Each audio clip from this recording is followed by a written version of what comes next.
বাংলাদেশ সবচেয়ে বড় দল দুটো, আওয়ামী লীগের বিএনপি। আমরা চাই ইনশাআল্লাহ আমরা দাঁড়িপাল্লা প্রতীকে ইনশাআল্লাহ বিজয় লাভ করবো। ইনশাআল্লাহ ধানের শীষ। জি। আপনি কাকে ভোট দিবেন? দাঁড়িপাল্লা। আপনি কি বাড়ি যাচ্ছেন? এ কি ভোট দেওয়ার জন্য? কোন প্রতীকে ভোট দিবেন? বাংলাদেশ সবচেয়ে বড় দল দুটো, আওয়ামী লীগের বিএনপি।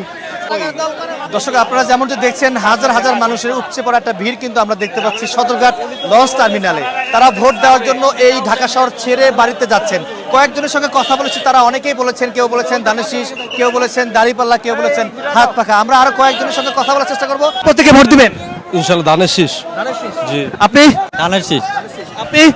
ধানের শীষ। এটা যায় আনে সিদ্ধান্ত পরে। আপনি? ধানের শীষ। ভোট তো দিব ধানের শীষ, যে ভালো করে।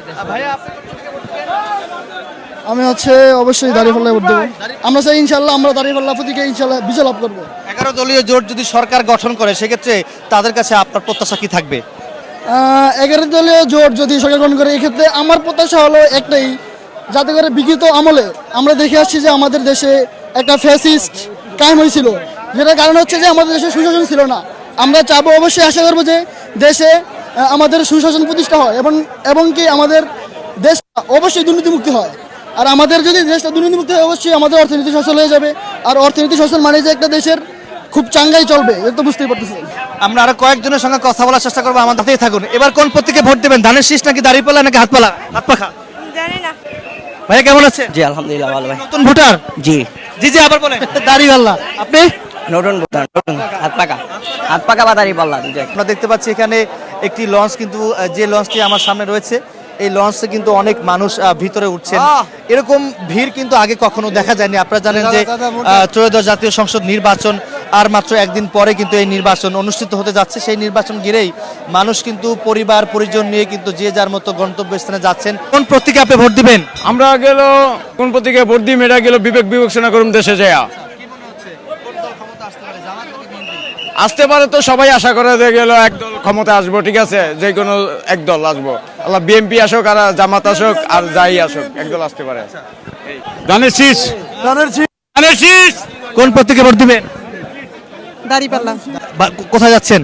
কালীগঞ্জে। কোথায় ভোট দিবেন এবার? এবার ভোট দিব দাঁড়িপাল্লায়। দাঁড়িপাল্লা কেন? দাঁড়িপাল্লা কেন? দাঁড়িপাল্লা আমার ভালো লাগে। আপনি? দাঁড়িপাল্লা। আপনি? আরে ধানের শীষ, খাস ধানের শীষ মিয়া। নির্বাচনের পরিবেশ কেমন দেখছেন? আলহামদুলিল্লাহ অনেক ভালো। কোন প্রতীকে ভোট দিবেন? ধানের শীষ। দর্শক, ইতিমধ্যে কয়েকজনের সঙ্গে কথা বলেছি, তারা আসলে অনেকে বলছেন দাঁড়িপাল্লায় ভোট দিবেন, অনেকে বলছেন ধানের শীষে ভোট দিবেন। আমরা আরো কয়েকজনের সঙ্গে কথা বলার চেষ্টা করব কোন প্রতীকে তারা ভোট দিবেন। আমাদের সাথেই থাকুন। কোন প্রতীকে ভোট দিবেন? দাঁড়িপাল্লা। দাঁড়িপাল্লা কেন?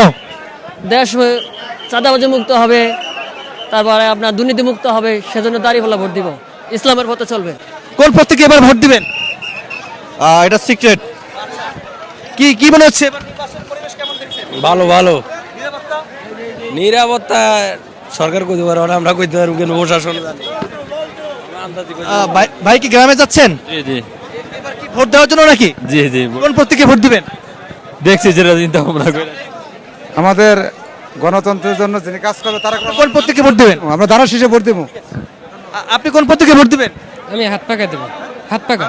দর্শক, যেমন শুনছিলেন দাঁড়িপাল্লা ধানের শীষের পরে আমি একজনকে পেয়েছি, তিনি বলেছেন হাত পাখায় ভোট দিবেন। আপনি কাকে ভোট দিবেন? ইনশাআল্লাহ দাঁড়িপাল্লা।